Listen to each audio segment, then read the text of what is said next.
Welcome guys to another exciting episode of 360 Vibes. I am Joy, Sheen_Joyoma on Instagram, and we are your crew for this exciting episode. Say hello, ladies. Hi.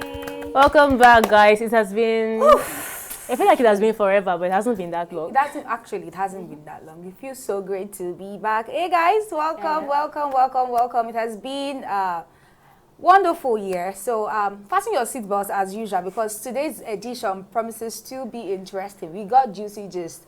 Things have been trending online. You know we are your gist partners. So don't go anywhere. Don't go anywhere. Yeah. Hi guys, welcome back to the show. It's your girl Fade SJ. Stay tuned. All right, if you're going anywhere, guy, go and turn off that gas because the gist we have for you is going to burn your food. All right, so we'll take a short break and bring back all the entertainment gist. Don't go anywhere.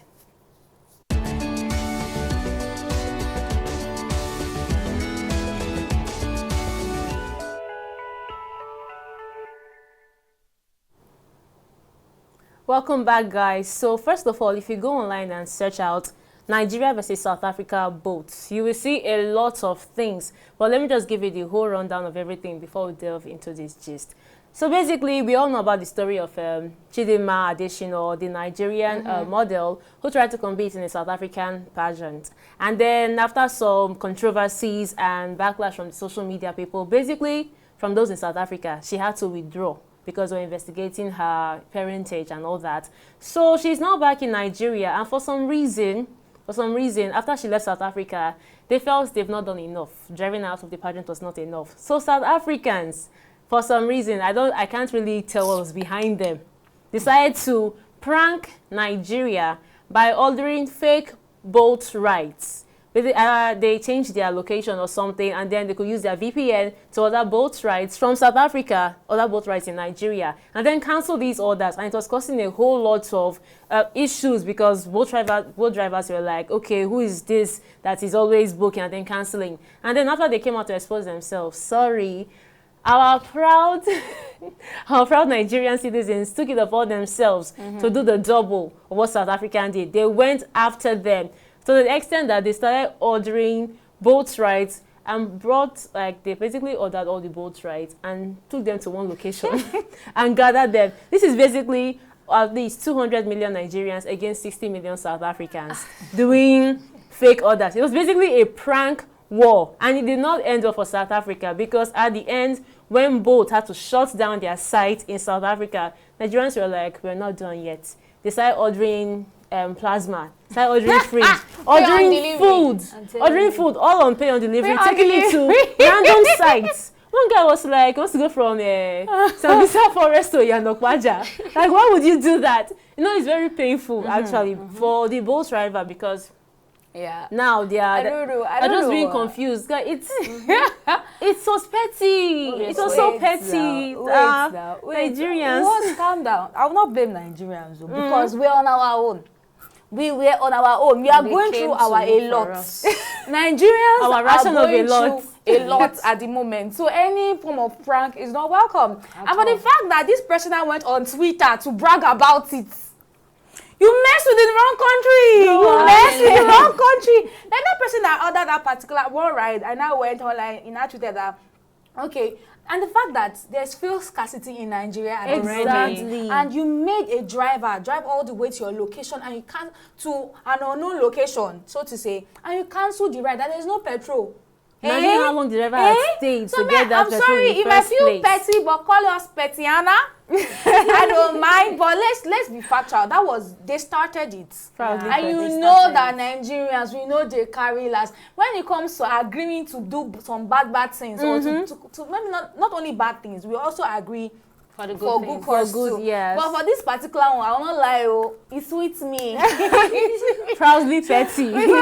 Because let's think about it. We are going through a lot in the country at the moment, and you cannot just try to mess around with people's means of livelihood. But I know that it might feel like double standard that, okay, trying to retaliate also messed with their means of livelihood because Nigerians, we went extra. That brings me to the payment or delivery. Imagine ordering. So just someone knocking at your door, hotel and you have a plasma TV. Like, okay, you ordered for this. Imagine. Like, you have to pay for this. Meanwhile, you didn't make that order. It was just someone who did it online. It can be very painful, actually. actually. That brings me to that part where we say, South African, una no dey fear Nigeria. Like, una just sit down like this, say, una want find Nigeria trouble, knowing the fact that Nigeria is going through a lot this period, and then you decided to come knock on their door. I'm very sure that what Nigeria has given to South Africa, they receive and woto. Let me put it this way. Because Nigeria is currently not smiling.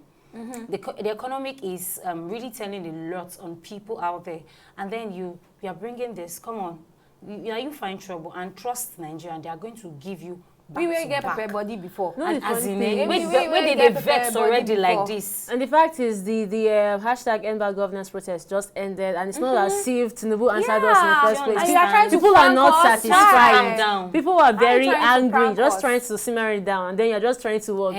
They brought themselves up. The anger that Nigerians could not face on Tinubu, they faced it on South Africa. But I feel like, some innocent people. A lot of innocent people. Like, trust me, I'm not sure that it might have just been one or two people that did that nonsense that started it, and more people had to suffer for it. Okay, so come to think of it, what should even prompt that person to even start some people don't like. Simple, just some people don't like what came to his mind, and then he decided. I'm not saying maybe the person did it out of hatred for the country, but just like, let me just prank them and see what they will do. And you know that Nigeria is usually at the bottom of every conversation that has to do with Africa. You know, there's this tussle for supremacy, which African country is the best. You know, we are called giant of Africa and this. Sometimes we fight, we always argue in Ghana, but with that one, we still love Ghana regardless. So, and there's this subtle beef with South Africa, especially South Africa case, after the especially after this Chidima's case actually caused a lot, and this Tyler. After the Grammys, after the Grammys, low-key beef between South Africa and Nigeria. So you're not coming for a means of livelihood. No, let's just keep it at Tyler won Grammy. Social media dragging. Cool. But why would you come for our means of livelihood? No, if you that there's no petrol in the country, like a lot of things is making me lose money. But Nigeria, yeah, petty. See, like when I mean currently, Nigeria's mind is you know when they say 5 and 6. So I'm going to place Nigeria. Nigeria's mind is like 10 and 20. Let me give that gap, yes, because currently a lot is happening. Our leaders are trying to make things work, and then citizens too are really going through a whole lot. Like a whole lot is happening currently, and everybody is just at the verge of anger. Nobody wants to accept things the way they are saying it now. And then you coming out from South Africa to look for their trouble. Come on, I trust Nigeria. When I mean I trust Nigeria, they will give you. But the fact is, after they've given it, someone was making a statement that a large percentage of these boat drivers that were into this were not even South Africans. Basically, Nigerians that are there may have been the one who have faced, like Kenyans, other Africans who are living there may have been the one to face these whole issues. And I'm hearing something, I'm not sure how sure it is, of if an order gets cancelled, the driver has to pay for it. And it's a lot, because if people are going to get this kind of cancelled orders a lot over there, I don't know how it would be for them. Unless both decides to pardon it, knowing... both should actually look into that aspect of their service. How can a person all the way in South Africa order a ride in Nigeria? I think they have to secure that site or something. I don't know what it is like, but I feel like it should be addressed, because I never knew it could even happen, not until this whole came up, because I didn't even know it was possible. So imagine I can be all the way in the UK and I'm ordering ride in Nigeria. How? Like possible? So let's just, I feel like both. In a way, this thing just like something for them to work on, because how will you book a boat from South Africa to Nigeria? That's a whole lot. A lot of people do flights. People that have that money, right? And it's not be even to get tickets. I'm pretty sure you still have to. But I don't know, like from South Africa, does that look like a backyard? I don't know, but it's with this whole VPN thing. Yes, technology makes everything easy. So I feel like maybe they can just make extra security measures. Yeah, because on the positive side, the only positive side I see in all this prank war that happened, we just exposed a big loop in their security. Yeah, so now it's up to them to work on it and make sure they're safe. Because if you talk about insecurity, for example, if you wanted to do a kidnap or something, you can easily order a boat and then tell it to drop the person somewhere. And you won't even be able to track the person in charge of the whole issue. So at least boats now has their work cut out for them, even though they'll probably be down for some time trying to recuperate. I know. All right, guys. So that's much we're going to take for just this section. We'll take a short break and bring back the rest of the gist. Don't go anywhere.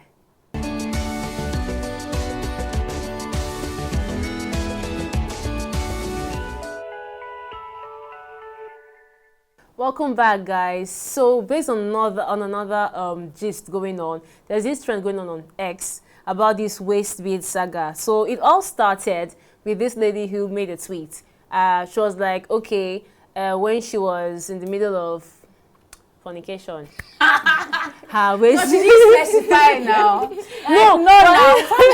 But for you to know that was what she meant, basically. What if she was her husband? You can't just say she was fornicating. Then well, she's single and so it's fornication. Now you don't be as if I'm saying at a point. She used another word, another code I don't even recall. But basically, in the midst of that, her waist bead caught. Before that, she's actually a lady based in the UK who actually comes to Abeokuta, the Itoku market specifically, to get her waist bead. So the first question is, why would you leave UK to come and buy waist beads in Abeokuta? That's aside. So basically, her waist bead caught, and then when she told her mom about it, her mom was super pissed, asking her so many questions, and that is now bringing a lot of reactions from people on X. And she was being dragged to the extent that she had to delete the tweet. But trust the social media, like they'll say. Social media never forgets. Never forgets, baby. So everyone has a screenshot of her tweet, and now we are asking, why exactly are you coming back to come and buy waist beads?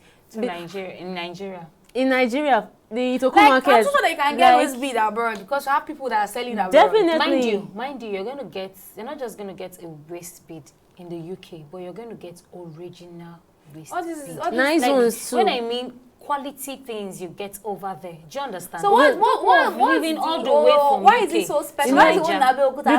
Before we continue, somebody actually made a comment and was like, okay, this Itoku market, you can actually get anything you want from there, both spiritual, physical, anything you want. Just go to that market in Abeokuta. And I'm wondering, so these waist beads, basically, it is fetish. Okay. That's just like the scenario around it. Most likely, it's fetish. So, ladies. So people are saying that should we be causing waist bead? I will should not be causing waist bead. Are you team waist bead? Shall we cut? Because there's a particular lady that said that if you should cut my waist bead, you're going to pay for it. That who wants to use your half glory? Can you imagine? Your low current glory. So guys are like saying that okay, anytime they see waist bead, that they're like, okay, it's fetish. They will not go for anyone with waist bead, or they're going to cut the waist bead. So I'm going to are all waist beads fetish? So would you find every lady using waist bead as suspicious? But do you think all are fetish? The thing is, first, all waist beads are not fetchy.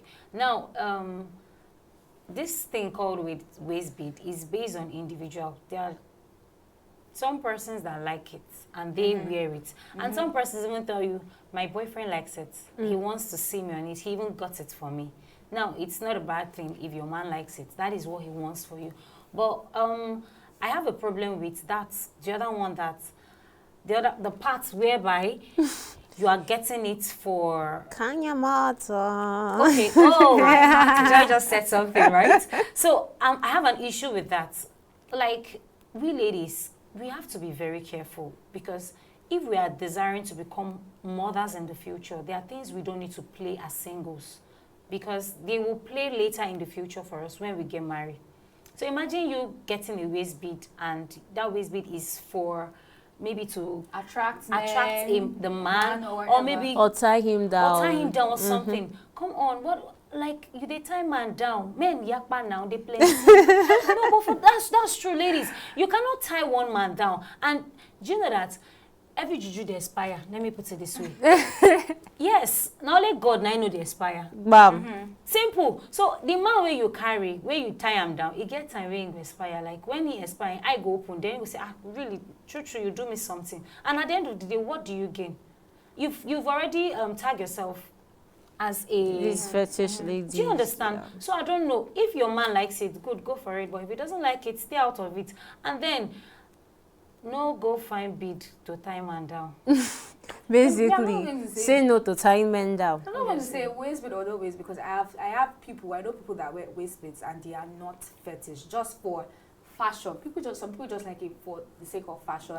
However, going all the way, we know it's a bad word. People are wicked. People are like desperate to make money, and trying to make money, they go diabolical. Use this. Some people might not. Someone even made a comment that you might not even see physical waist bead. It might be spiritual waist bead. They're going to tie you down. It was that bad. Someone was like, you might not even, she means the one that you're seeing, you're complaining of. What about the ones that you cannot see? People go really diabolical. So I'll just say, as ladies, as guys, we just need to be very, very careful. Even the scripture that said we should not, play around, should not fornicate. All of these things, they are for our benefit. They are for our benefit, basically. So you not go and married men too, just know that you just have following one small girl up and down. You don't know that it is something that is that's tight. I'm still saying this, not always beats are fetish. Just ensure that you do things that will not put your life in jeopardy, basically. If you trust the person, fine.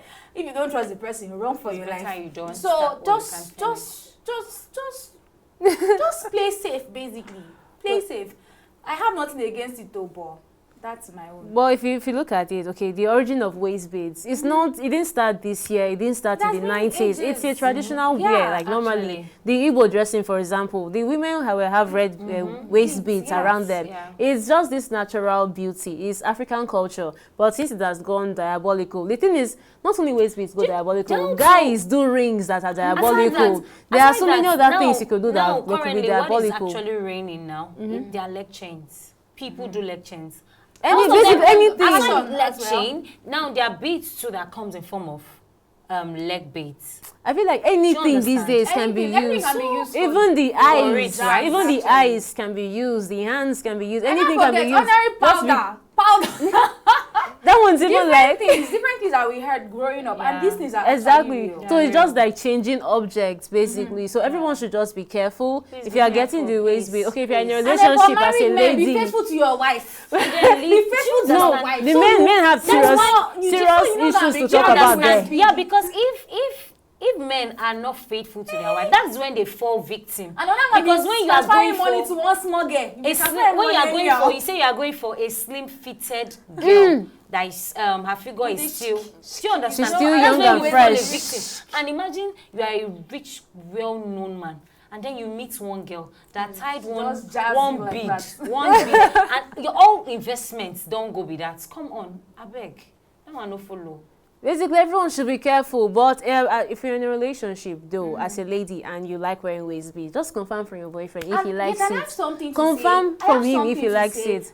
Otherwise, because he may actually come and be scared that, okay, maybe she won't use me for something. So it's good to ask that kind of question. So I also want to say this too. There's this perception about people that wear waist beads. So people easily tag people that, if you are using certain things, you are a wayward person. There's this conception about using leg chains, or a lady using leg chain is promiscuous. About piercings, if you are piercing this, you are piercing your nose or They something. just tag you completely. This, and actually it is not so. And I also have something to say. The source of these waist beads, like I'm very, very skeptical about buying certain things because.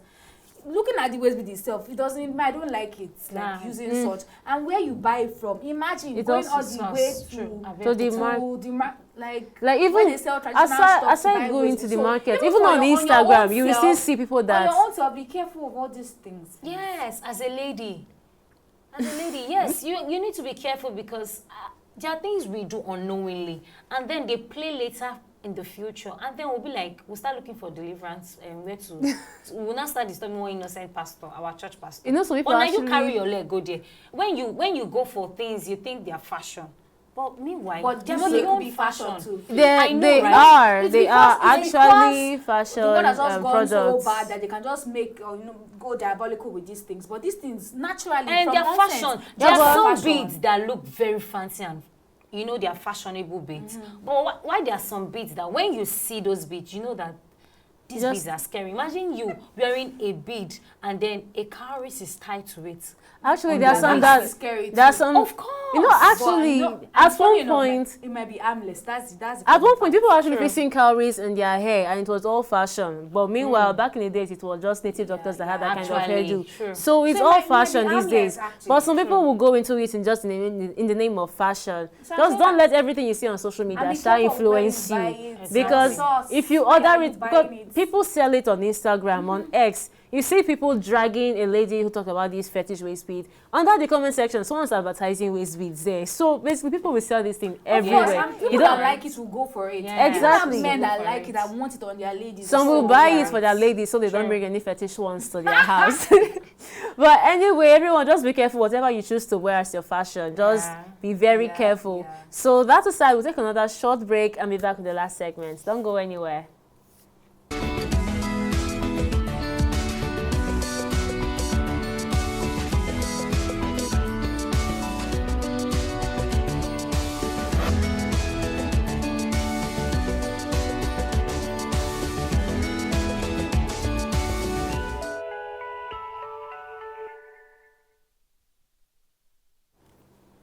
All right, guys, welcome back. So for the last G's, our Victoria Extra has all the latest. Okay, so this one is relationship. You know, we cannot do and not talk about. We must always have a relationship Relationship is life, actually.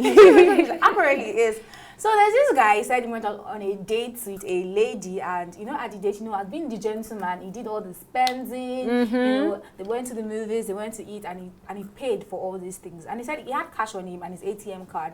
But when they got out and they wanted to like move out of the parking lot, discovered that his money was missing, but he had his ATM card with him. And I was like, okay, and he had to pay for the parking space, and that was 2,100. And he asked the lady that, please, can you kindly pay this 2,100 that I don't have cash with me? And she said no, that she cannot pay, that she does not have money. And he said, when they were still on the date, that you remember that when she was bringing out her phone, he saw money in her bag and all. So you have to like step out of the car, go back to the ATM machine, you know, queue just to get money to pay at the parking lot before they could go. And he said when he got back into the car, she didn't talk to him again till he dropped her off. And then he's now asking that should he reach out to her? That what is your take? What is your take? Are they really a long-term relationship? That was a first date. So like, should he call her back? Should he go on, you know, to court our date and all of that? First of all, I'll say that's not a red flag. It's a red wrapper. It's a lot because, okay, first of all, you're going on a date. Even as a lady, I know we have this ideology that, okay, since the guy asked me out, he's taking me out, he should be the one to do most of the spending.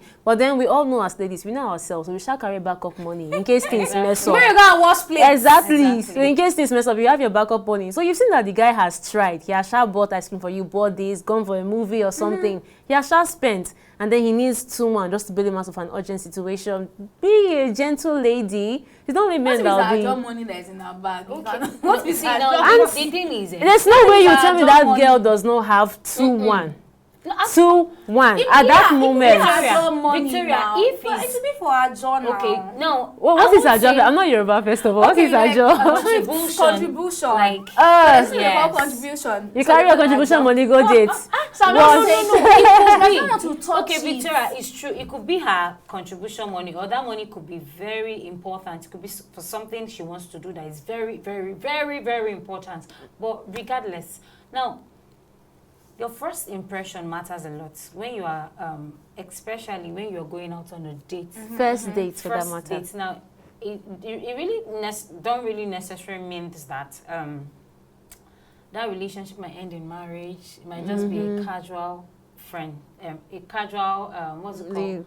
Friendship or date. At the end of the day, because you go out on a date to know each ourselves and all, right? So the first what's it called? Your first attitude matters a lot on your first date, because it's going to tell the young man if he's going to make him make room for you in his heart or in his space.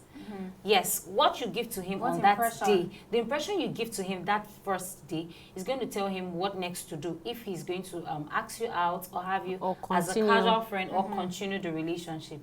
So even if it's 100K he was requesting for, and if he's going to request for a huge amount of money, I'm pretty sure that he will. No, if he's going to request for a huge amount of money, I'm pretty sure that he will refund you back. Now, 2K is something that you and I know as a lady that is not much. That's small money. Small money now. That's small money. And the big truth is, lady, babe, you for just give him the money. Even if that money you need him for something very important, just give him the money, and then you know that later you can cover it up. Or knowing the fact that it's a date, there are some guys you go out with, at the end of the day, they give you money. They make transfer to you. Like, it could be like your tife. Basically. But that tife might be like 10, 20K. It depends on who you are going out with, right? And the capability and all the capacity of that person. So, I don't know, for that lady, you didn't do well. So, I'm just going to say that, okay, you guys went on a date with each other. You guys went out on a date with each other. And this guy spent money. Yeah, everything you guys did at the mall, everything you guys did, he paid for it. The least you could have done was to pay that 2,000 naira, because you didn't do any other thing. You didn't pay for any other thing. Basically, just went. The only reason why I was just like, that if she truly didn't have money, assuming you didn't add this part that you saw money in her bag, why would you go out on a date without having money with you? Do you want to go and watch? No lady does that, actually, not in this age. Backups, yeah. You must always don't say that. Anything can happen. Although there's some ladies that do it. Do go out without money. That's just ignorance. Please don't go out with. We don't go out with money. Anything can happen. If you don't have your cash, backup. just go out with your ATM. Do you understand? Have your backup, because you don't know what will happen. You might even get there, you might not even see the young man. Or anything can happen. Circumstances might just come, and then they might just call. The guy might have an important meeting, and then he goes for it. And then you are seated there at the eatery, stranded. So I'll just say this, that the least you could have done was to pay that. We shout feminism, you know, equality. Lady boys. So to just pay 2,100 after you've eaten the shawarma and everything. That's why guys treat ladies in a kind of way. That's why men treat ladies as commodities sometimes, because these little things, they really matter. Although in a way, I don't know if I can totally blame her, because who knows whether her last relationship, the guy borrowed money and did not pay her back. She feels maybe on the first day this guy don't borrow money. That means on second days now 10K go borrow. Ladies with very, very shallow mentality, True. It's possible, but everyone should just fix that mentality. Even if it's your first date and all, and you really don't like a guy that borrows money from you, just try. Just be a nice lady. Be wife material. In a way, it's good for your life. Okay, guys, so that's much you can take on this episode. Thank you so much for joining us. I know you enjoyed it. I enjoyed it too. So until next time, stay cheeky. Bye. Bye.